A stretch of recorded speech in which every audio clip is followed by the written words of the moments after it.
Welcome to the Designated Drinker Show, the podcast that is raising the bar on craft cocktails. I am your host, Louise Sullis, and with me, as always, is my very, very talented friend, who is my very own little Italian treat, the mixtress DC Gina.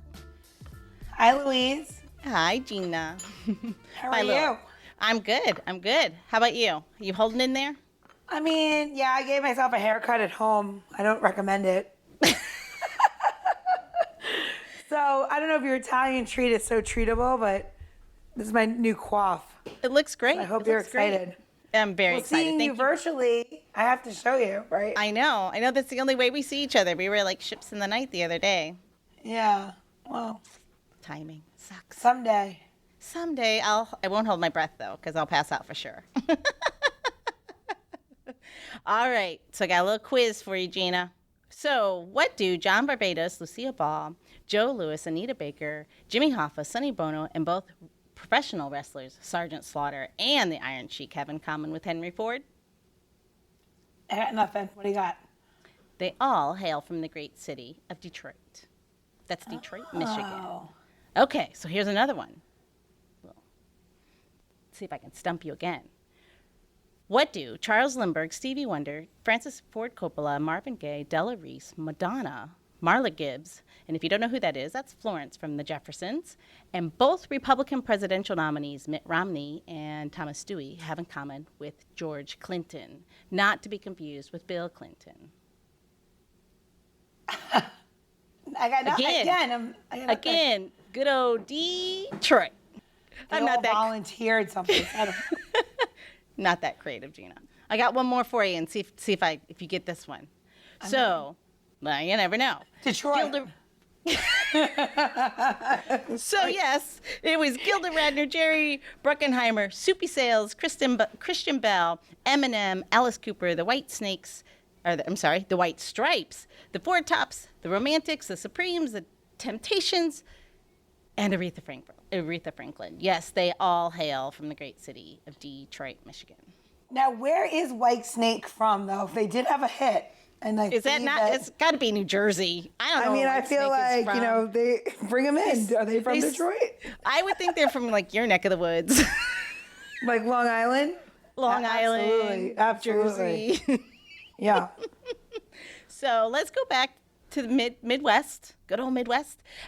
Speaking of amazing talent that's hailing from good old Motown, let's introduce today's designated drinker, shall we? The founder of Casamara Club Amaro Sodas. Why is that so long? It's Jason LaValla. Woo! Hey, guys. Welcome. Hey. Oh, thank you so much. I'm so happy to be here. Good. It's good to see you. You look a little tan. What are you doing? You working hard these days or hardly working? You know, I think it's a combination. I try to do as much work as I can from my front porch, and we get a nice afternoon sun, although not on a day like this. It's very cloudy here, but yeah, just trying to keep summer alive. Good you go. It's good. Always good to have a good life balance. Mm-hmm. So tell me, how does a young, successful lawyer in corporate law become a soda maker? Wow. That's a good question. Because you're like, I don't know. I have no idea. People ask me that question all the time, and I'm like, it beats me. So as a corporate lawyer, I represented a lot of food and beverage companies. It was kind of the only industry that I really knew anything about. And I fell in love with Amaro. I thought that I might try to go out and make my own. Started macerating botanicals and making extracts and tinctures to make my own Amaro. And I eventually got to a point where I was like, there are so many American Amaro producers that are doing a great job, not to mention the hundreds of years old Italian Amaro producers out there, making sort of just perfect products. I didn't really feel like I had anything to add to that conversation. So I took a step back and realized that maybe I could take some of that inspiration and those flavor profiles and even a little bit of the culture and put that into something that I might drink on more of an everyday basis. And so that's how the Amaro Club Sodas came about. That's awesome. So you just kind of like just took all your love and passion, shook it up, added some bubbles, and here you go. A little spice. Yes, yeah. I think that really is exactly what it is. I got some advice early on of just like, don't bother starting a company unless you absolutely love the thing that you're making and doing and selling, because you're gonna get bored and you're gonna be really unhappy unless you do. So on that note, just so you know, I started this podcast just so that I could hang out with Gina more. See, there you go. Passion. That's exactly what it was. I started this podcast just so I could spend more time with her. And you nailed it. And the little wee Gina running in behind. It's very interesting where we can like haphazardly say, oh, I just walked away from this.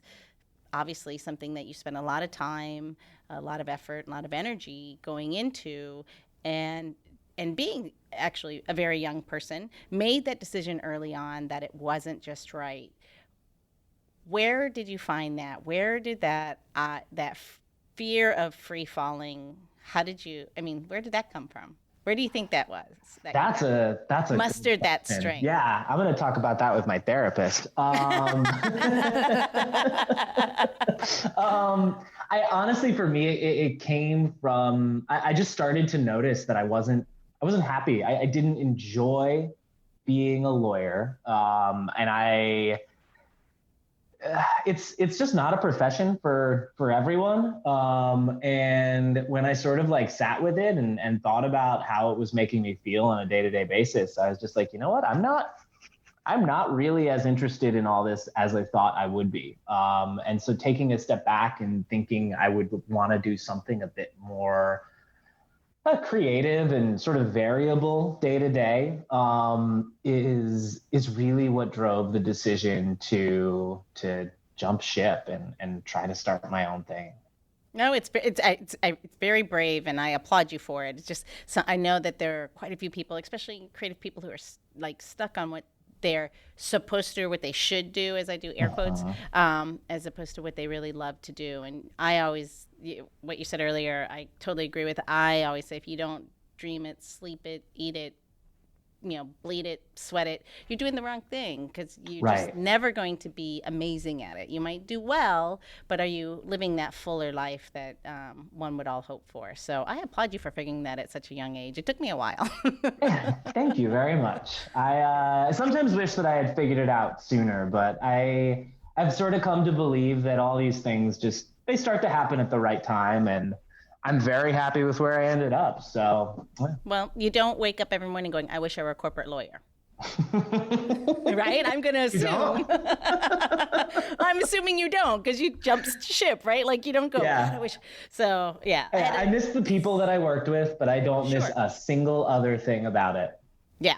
Well, that's good. That's good. That's a great life lesson to learn. It's amazing. Yeah. So for people who don't understand what Amaro is, what the hell is Amaro? So Amaro is a traditional Italian botanical liqueur. So it is usually citrus peels, herbs, roots, spices, steeped in alcohol, back sweetened a little bit with, sugar or honey or all sorts of things, really. And they drink it typically as a before or after dinner drink. More depending on like the color of it and sort of the flavor profile than anything else. And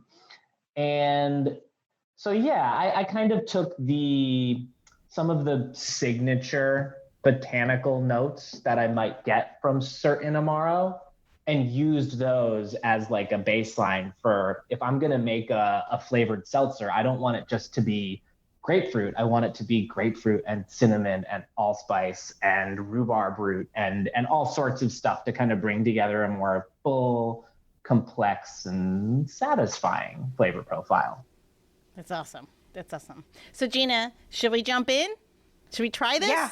Yeah. Sorry, I was just daydreaming about like my new job as a pirate, because I was like, what would I want to do? If I wasn't making cocktails, what would I be doing? I'd be like, I would be on a boat, hijacking other boats, I believe. I think that's called booty. You're hijacking with booty. period perfect clothing, and definitely drinking from the bottle. Yes, let's start. Jason, you have to tell us which one do we start with, because I'm really excited. Ooh, all right. So for tasting, oh wow. Let's see. Let's do it this way. I like to start with Alta. Alta is in a lot of ways the most intense. It's the most bitter, but it's also kind of the best example of what we're trying to do. It's inspired by Campari. There's a lot of Chinotto orange with this like bitter Italian, almost like a grapefruity tasting orange. It's kind of floral. A lot of like clove and allspice in this one. And some juniper to kind of liven it up a little bit. I'm dumping my water so that way I'm in a different. I'm on location today, so girl has to have priorities. Right. I love this one. Ooh. I think this is the one I love. No, nope. I might have changed it. I forget which one it is. Now I forget. That's a wonderful thing. Yeah, that is my favorite thing, because I always feel like I have a strong preference for what's my favorite, but that strong preference will switch day to day to day. And I hear that from a lot of people. So, I mean, sorry. No, I'm just saying, what I really like about this is they're not shy. You know it's there. It's really lovely.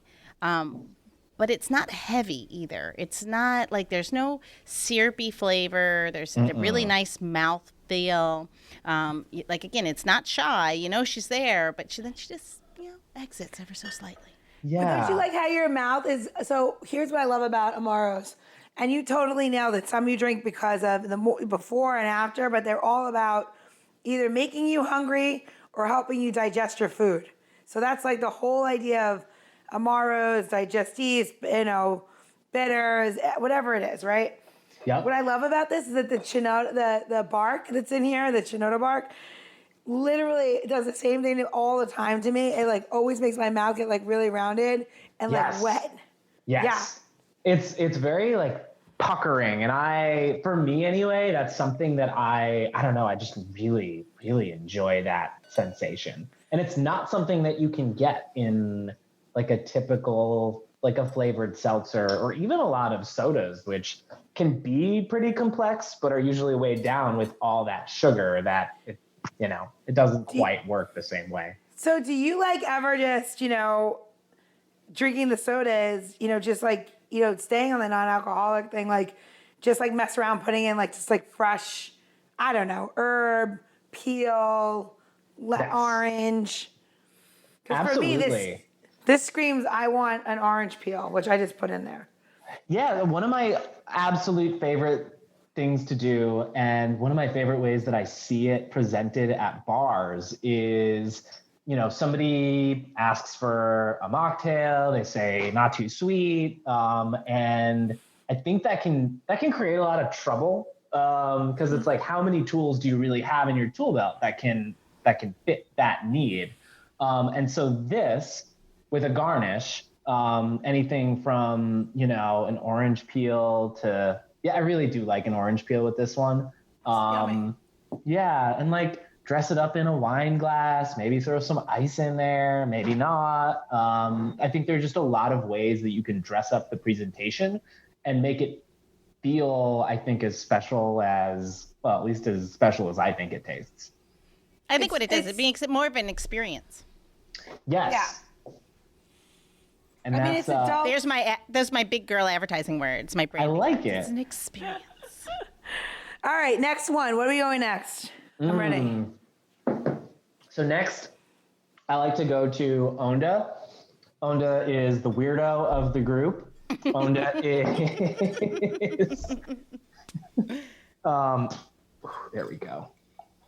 A lot of lemon and sage. It's inspired by a Sicilian Amaro, specifically Averna, although I took a lot of liberties with the sage note and really amped it up, just because I love that flavor.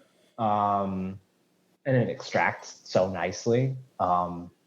And yeah, that along with the rhubarb root in this one, it's just truly like it surprises me still to this day every time I take a sip of it, because it's just like, wow, why would anybody put this in a soda? And then it's delicious. So Chocolate ice cream. I've still never done that, but Chocolate ice cream float. Done. yeah, I like that idea a lot. Yeah, we gotta do it. You have to get it in there. I know it sounds so crazy, but it's so good.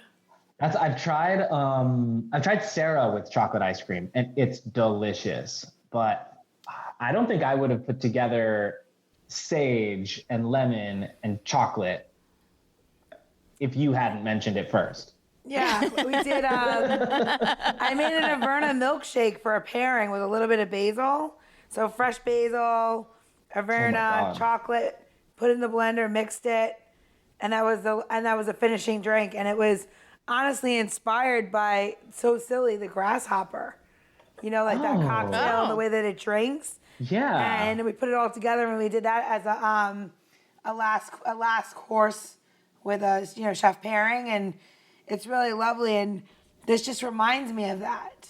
So, Gina, did I have that? Was that in New Orleans that you made that cocktail? No, that was at PS7's. You might have had it there. Oh, maybe. Yeah. Yeah. I mean, I don't know. I have to tell you, I think these are really sophisticated. And like, in this world, you can't, you can't go out and drink, you just can't hold yourself together. I don't care who you are. Like, you need to like toss it in like some water or something else. And like, I feel like this is a great way to slow down or have that drink with your boss that wants to have a drink with you. And you're like, oh, I'll have this. And like, lighten the load so you actually remember what you said. You know what I mean? So it's funny you say that. So all the networking that I do and being the host of the Designated Drinker, everyone's always asking me, what am I drinking? What are you having? What should I have? And so, but in order to be able to handle those scenarios, you're not drinking like everyone else. You've got to, keep your shit together. And I'll have a soda water and lime when everyone always thinks it's something. I'm like, oh yeah, that gin. And I'll pick a really good gin. And I may have had it already. I had one, but the next two will just be soda water so that I can keep myself together. But then it's the image of being the designated drinker, the host of the Designated Drinker. I'm like, oh yeah. Yeah, that's what everyone thinks when you're like, a bartender. Like got like shit faced my entire pregnancy. I'm like, I didn't have anything to drink. It's good. Yeah. It's okay to be sober. I don't just lay around on the floor just putting liquor all over my face. So, I don't know.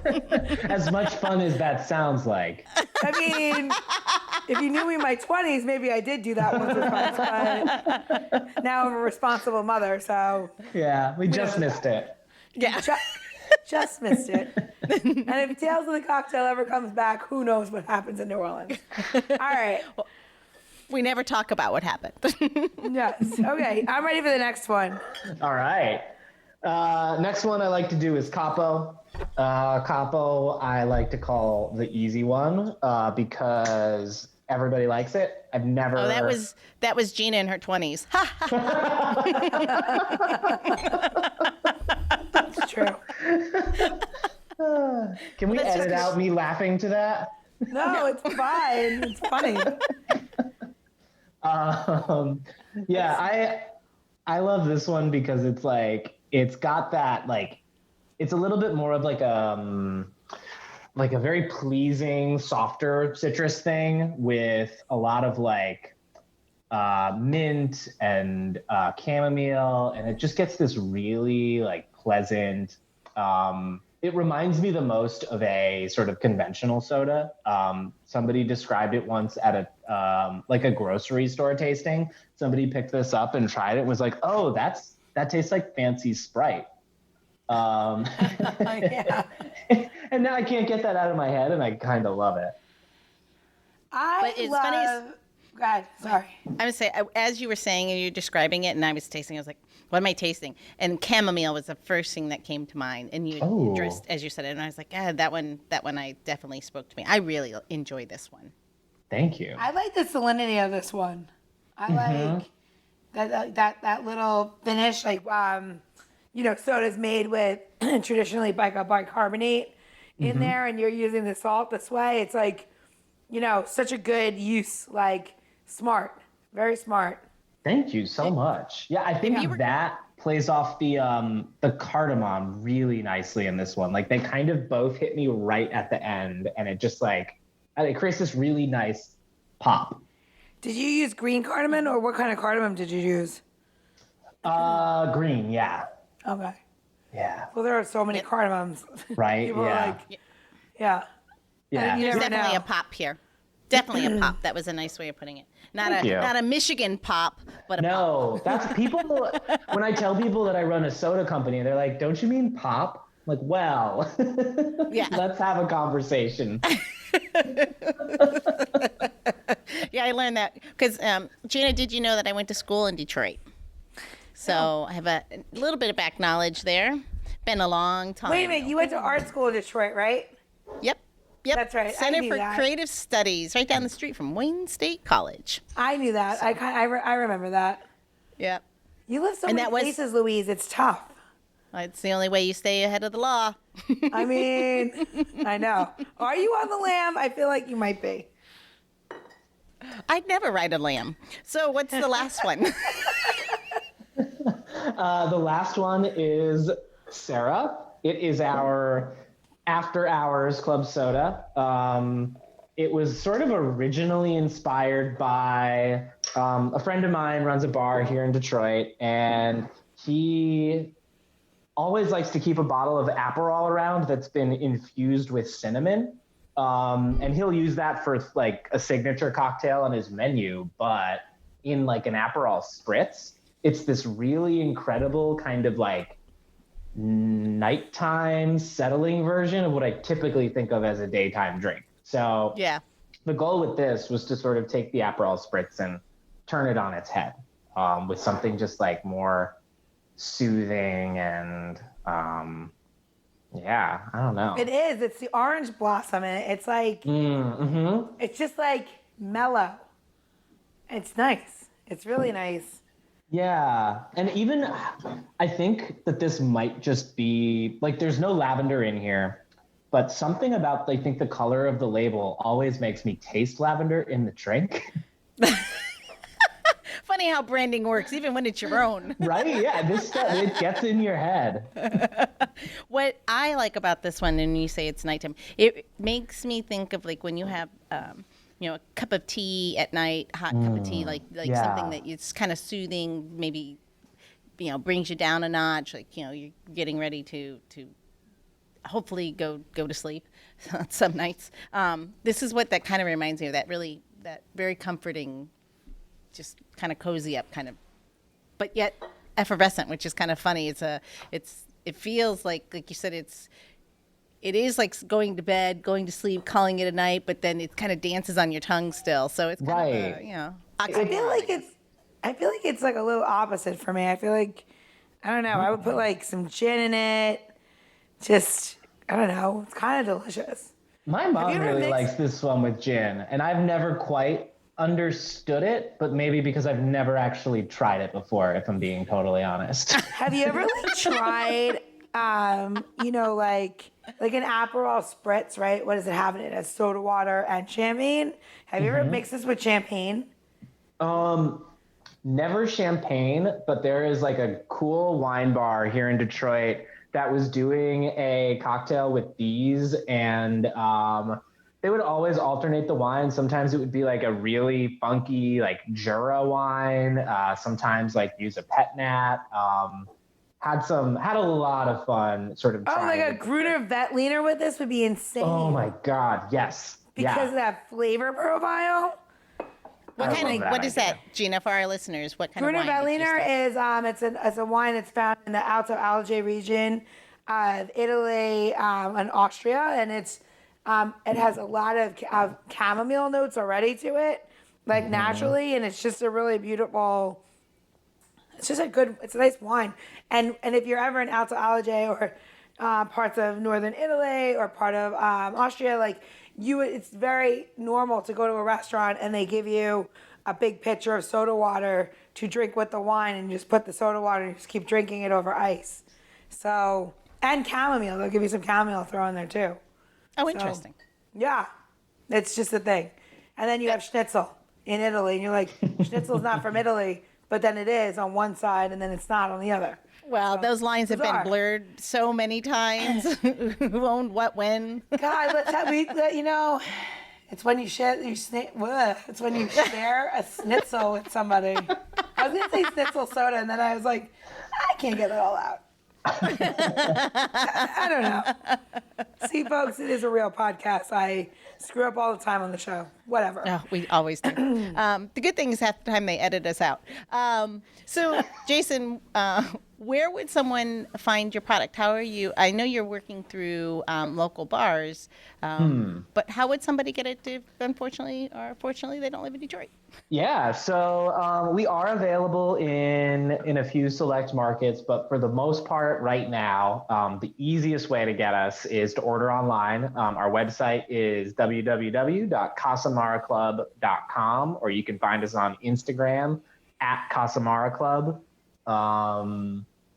And yeah, we always ask people to, if you're in the grocery store, ask them about it and sort of try to get on their radars that way. But for now, really the easiest way to find us is online.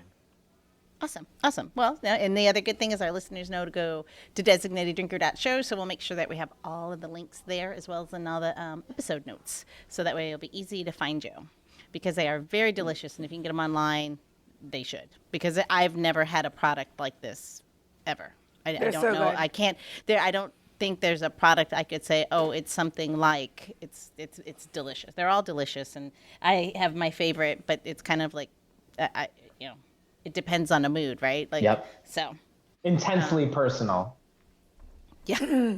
Tell me. That's a good tagline. Intensely personal. It almost sounds like a condom now. Yeah. we can workshop that later. Yeah. I want to know, so what is your favorite, like out of all these, what is your favorite drink to create? Ooh, so my very favorite alcoholic drink to create with these would be Alta with equal parts of Campari and sweet vermouth, or just Alta with Campari, depending on what I've got on hand. Basically kind of a jazzed up Campari soda or a little bit of like an Americano riff. I like to keep it real easy when it comes to mixing with these. So do you do traditional portions? Like, let's make one for the listeners. What do you think? Lizzie, do you want that, or do you want something different? Or like, I feel like we should make one. So I have So so this is Jason's version of how he does the Campari drink. How many ounces do you normally put in yours? Because like I would put 1.5 if it was mine. What is yours? I do so much of this by feel. I would say probably 1.5, maybe 2 if I'm feeling, a little frisky. Feeling dancy? Right, yeah. But yeah, I think part of what I like about this drink is that it's very, it's malleable to your mood. Got it.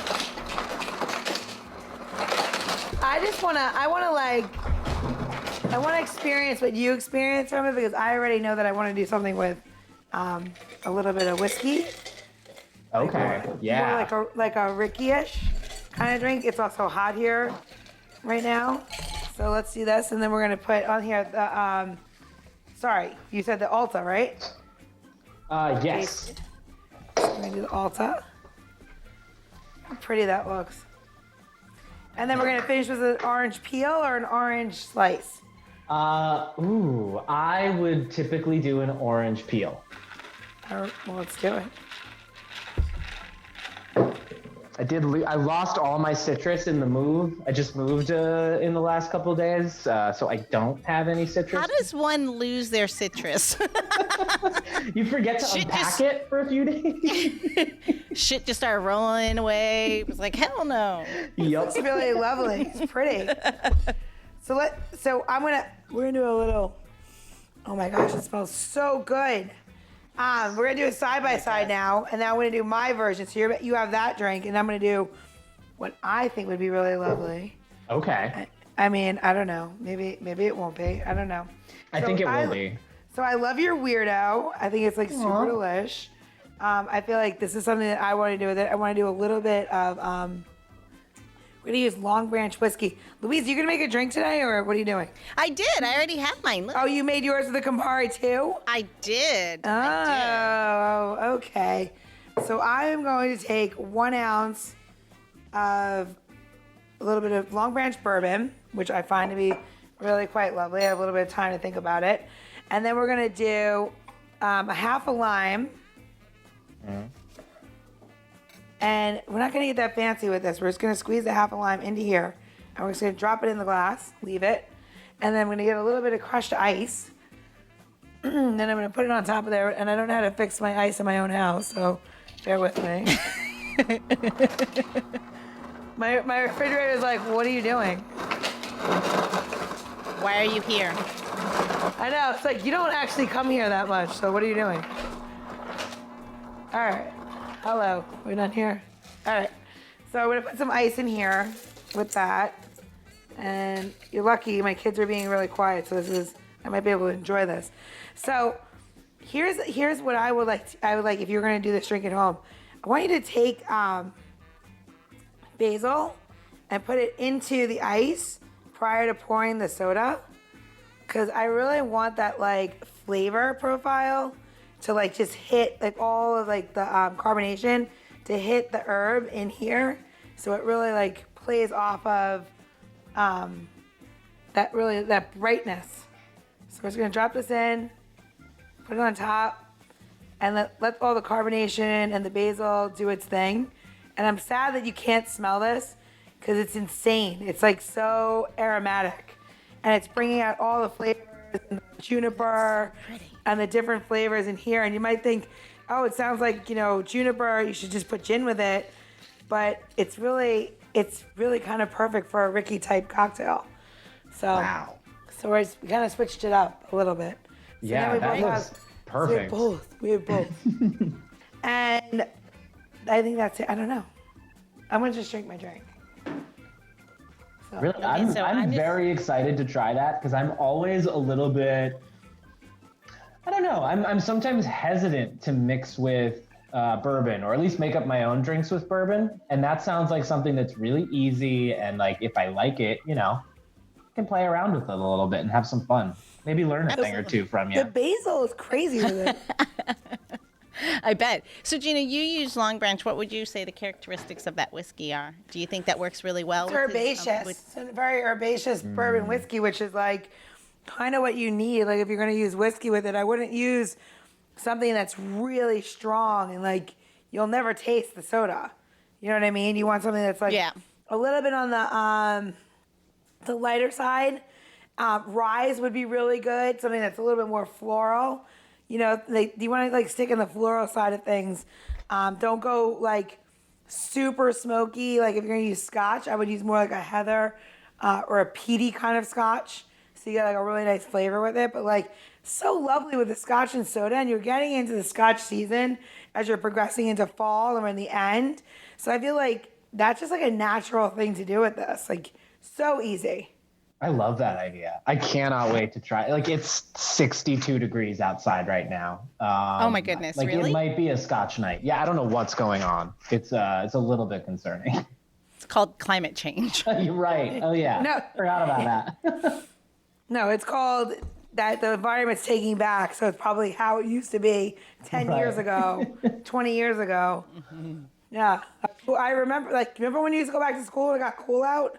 And you'd be like, oh, yeah. You shouldn't be wearing shorts in October. Right. if you live in the Northeast. Yeah. I'm so used to September being just another one of the hottest months of the year. And so far this month has been like, is this what it was like when I was a kid? Yeah. Well, you get snow in Detroit. We haven't gotten any snow on the East Coast in a very long time. Anything substantial, Yeah. We've gotten some. We usually get hit with a little bit every year, although I'm from New England, so they complain about the snow out here and warn me about the winter. And I'm like, guys, you don't even know winter. Yeah. Where are you from again? I'm from like the northern part of Connecticut, right along the Massachusetts border. Okay, I got it. Yeah, so Yeah, it very, snows. a lot of hills, a lot of snow. Yeah, That's good. real. That's real. All right, Gina, time to do your housekeeping. Where are they going to go? You're going to go to designateddrinker.show for my tips, Louise's tricks, and learning all the how-tos about other people we don't know. Me and my tricks. And if you missed that, you're going to go to designateddrinker.show. We're gone. Good. Absolutely. My And then we'll make sure question- there, again, you're going to have all the links to Jason as well. All the products. Some wonderful products. So you definitely need to try these because You need to buy the product. Well, just so everyone knows, Gina and I only have products on the show that we truly believe in and can stand behind. And this one isn't easy. So absolutely. Yes, you got to get this product, damn it. Thank you so much. This All would have been such an awkward conversation if you didn't like the drinks. So Yeah. Yeah, that would be bad. Oh, it's great. You don't. We have boxes of those things. You want to see some? I'll show you some. Yeah. Ooh. People give it to you and you're like, oh my God, it's so nice for you. I don't know. I wish you well. I wish you so much joy. Best And, wishes. Yeah. All right, Gina. Okay. It is you now. It is Okay. So, Jason, in this crazy world where people like identify themselves with different animals, and you might, identify yourself with a puffin, and you're like that crazy bird in me, or like kindred soul, and it really speaks about my being. If you could be one ingredient, one spirit ingredient, what would you be, and why? Oh wow! I was so ready to say duck when I thought this was an animal. Let's see. Why was somebody throwing something? Haha. Aw. That was like, you're so That's such cute. a dad joke. Oh my God. So bad. I love it. Neil's probably going to listen to this episode and go, I'm going to use that. Sorry, go ahead. Let's see. I'm gonna have to go with Campari. I feel like for me anyway, Campari can kind of fit into any drink, but it definitely changes the vibe, and so that is what I aspire to fit in everywhere, but also like bring some good energy to it. Yeah, be unique. Yeah. Uniquely That's a good- bitter. Yes. I want everybody to look at Jason's drink versus my color of mine. That is a lot of Campari. I love that. You're like, I like a 4-ounce Campari. It's a 1-ounce soda pour. It's good. Well, you Like I realize said, when you yeah. asked when you asked him how much, he's like, whatever you're feeling. As he's talking to you, he was just pouring the bottle.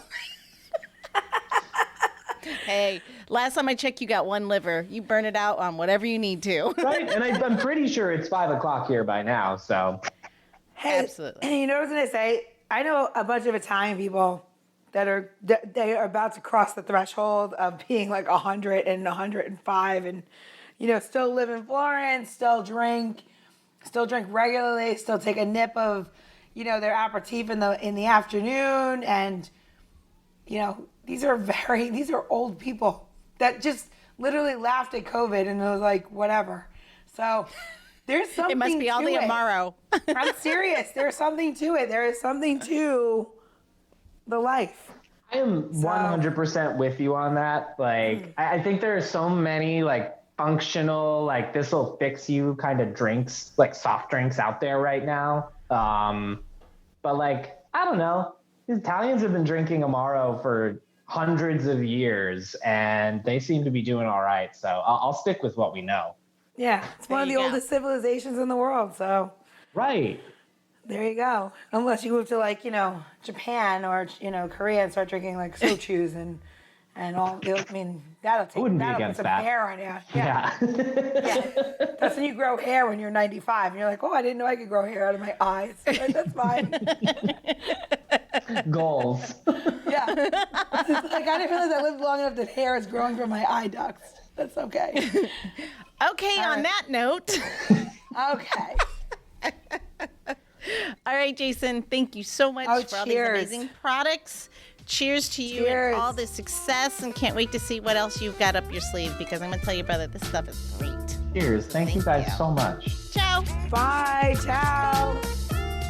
The Designated Drinker Show is produced by Missing Link, a podcast media company dedicated to connecting people to intelligent, engaging, and informative content. Missing Link is a proud partner of Hearing Charities of America, a nonprofit organization that supports those who are deaf or hard of hearing. To learn more about HCOA or to find out about Missing Link's other podcasts, head over to missinglink.company. That's missinglink.company.